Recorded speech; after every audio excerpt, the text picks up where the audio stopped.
సాక్ష్యాధారాలన్నీ పరిశీలించిన తర్వాత ముద్దాయి దర్శన ఉద్దేశపూర్వకంగా చంపకపోయినా శర్మ చావుకి తనే కారణమని కోర్టు నమ్ముతోంది. అండర్ సెక్షన్ 304 సబ్సెక్షన్ 2 ప్రకారం నిర్లక్ష్యంగా ప్రవర్తించి ఒక ప్రాణం పోవడానికి కారణమైన ముద్దాయికి 7 సంవత్సరాల జైలు శిక్ష, 50,000 జరిమానా విధించడమైనది.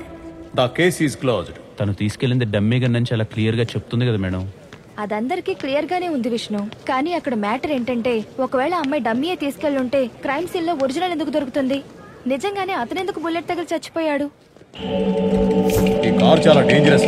థ్యాంక్స్ బ్రో, సరైన టైంలో సరైన హెల్ప్ చేసావు. మధ్యలో ఒకడు గన్ను మార్చాడు మేడం. అవునా? అట్టయితే ఆ మార్చి నుండే పట్టుకో, తను ఖచ్చితంగా బయటకు వచ్చేస్తుంది.